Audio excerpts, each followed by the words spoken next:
Selamat pagi Bapak Ibu, Saudara-saudara. Salam sejahtera bagi kita sekalian. Kita berjumpa lagi dalam Renungan Harian Toraya edisi Selasa 12 Juli 2022. Sebelum kita melakukan tanggung jawab dan rencana hidup kita di hari yang baru yang dikaruniakan oleh Tuhan, mari kita sejenak bersekutu membaca dan merenungkan firman Tuhan. Namun sebelumnya itu mari kita berdoa. Terpujilah namamu Tuhan di sepanjang kehidupan kami.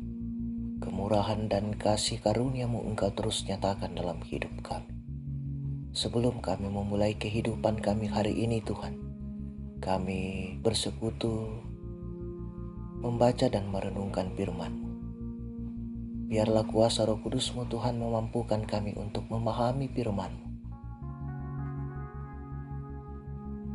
dan memperlakukannya di dalam sepanjang kehidupan kami.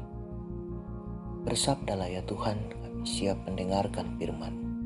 Di dalam nama Yesus Kristus, itulah Tuhan dan Juru Selamat kami yang hidup. Amin. Bacaan firman Tuhan kita pada saat ini dari kitab 1 Yohanes pasal 3 ayat 11 sampai dengan 18. Ayat yang ke-18 saya akan bacakan. Firman Tuhan berbunyi, "Anak-anakku, marilah kita mengasihi bukan dengan perkataan atau dengan lidah, tetapi dengan perbuatan dan dalam kebenaran." Amin. Saudara-saudara, dari bacaan firman Tuhan diberi tema kasih menenteramkan jiwa. Saudara-saudara yang sama-sama dikasih oleh Tuhan, inti Injil adalah kasih tanpa syarat. Itu sebabnya kita diperintahkan mengasihi satu sama lain, termasuk mengasihi orang yang membenci kita. Kasih tidak bisa digantikan dengan pengetahuan apapun. Memang lebih mudah menerima kasih dan lebih sulit untuk mengasihi orang lain.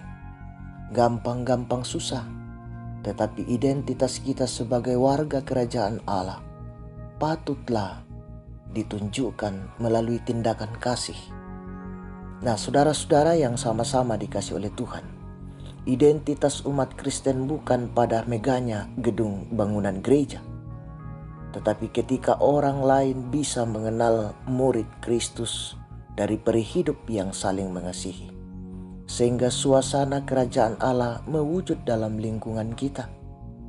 Kasih yang tulus memampukan kita menghadapi kesulitan, tantangan, bahkan menyanggupkan kita memberkati. Sedang kasih yang dangkal diawali dari mengabaikan orang lain, lalu terjerumus pada keserupaan dengan dunia yang hidup membenci orang lain. Tetapi pada akhirnya itu sama dengan pembunuh.